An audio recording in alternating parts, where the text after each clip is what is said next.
Assalamu alaikum жалпы мекендештер. Сіздер менен кайрадан эле Москва бар. Аккеме студиясында жаңылыктар, кабарлар жана окуялар менен саламатсыздарбы? Бүгүн 14 май шейшемби. Иш күнүңүздөр ийгиликтүү, берекелүү, жакшы улансын. Москвада маанилүү жаңылыктар менен тааныштырабыз. Бирден лайк басып, бизди колдоп кетиңиздер.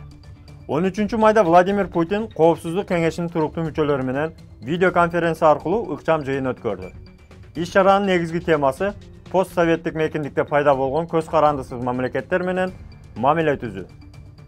Сейчас мы поговорим на тему, которая всегда является для нас приоритетной во внешней сфере. Это выстраивание отношений с нашими ближайшими соседями, с независимыми государствами, образовавшимися на постсоветском пространстве. Мы с министром финансов говорили о том, что в новом политическом цикле России мы должны уделить этому еще больше внимания и поговорить на тему о том, как мы будем выстраивать эту работу со всех точек зрения, включая и организационную. Ну, к этому мы еще вернемся. Сейчас, по сути, давайте начнем этот разговор, эту дискуссию по одному из аспектов этой многовекторной работы. Госдуманын депутаты Володин Орусияга келген бардык мигранттар орус тилин билүүсү зарыл деп катуу айтты. Орусияга иштегени келген чет элдик жарандар өлкөнүн каада салттарын сыйлап, орус тилинде сүйлөшү керек. Мындай пикирин мамлекеттик Думанын спикери Вячеслав Володин билдирди. Анын сөздөрүн Дума телеканалы келтирди.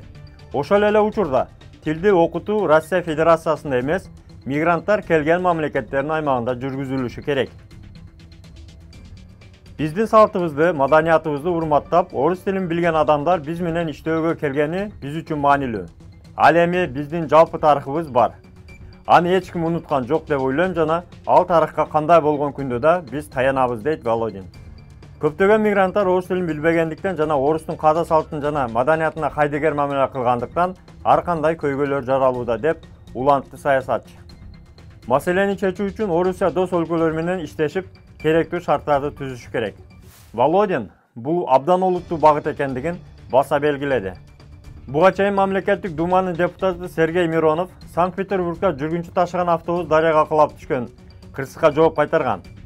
Ролдо Орусия жарандыгын алган Борбор Азия мамлекетинин биринин тургуну болгон. Миронов мигранттардын коомдук транспортто иштөөсүнө тыюу салууга чакырды. Ал белгилегендей, буга чейин 18 облус жергиликтүү деңгээлде мындай мыйзамдар кабыл алынганын айтты. Албетте, Россияда коомчулуктун көңүл борборунда Питерде 7 адамдын өмүрүн алган кырсык Мойка дарыясына кулаган автобустун окуясы болууда. Азыркы күнү эл өкүлдөрү депутаттардан баштап диванный эксперт комментаторлорго чейин эле мигранттарды жамандап каралап калышты.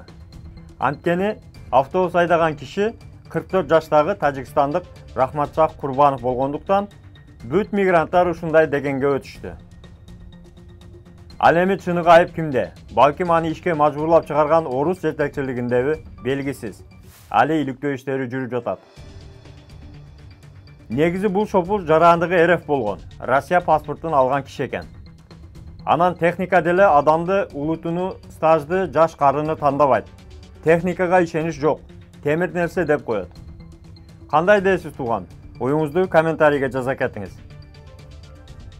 Сиздерге эстете кетсек, Славянский бульварда 2017 жылы орус эле стажы жогору чоң эле айдоочу минген чоң автобус метронун оозуна чейин жүрүп кетип, бир нече адамды тепселеп өлтүргөн. Көп адамдар жабыр тарткан. Кырсык каш кабактын ортосунда деп коет. Ошондуктан биз дагы табалабайбыз. Дайым абайлап жүргөн жакшы, айрыкча автомашина айдаган мекендештер. Ден соолукту жакшы карап, убакытты жакшы санап, убагында эс алып, ролдо жана жолдо этият болуңуздар. Москвада мекендештер, эгерде жумуш же квартира издеп жатсаңыздар, Береке.ру бекер жарнама сайтынан сөзсүз табасыздар. Ошондой эле Береке.ру тиркемесин Google Play'ден жүктөп, оңой издеп, оп-оңой тапсаңыздар болот.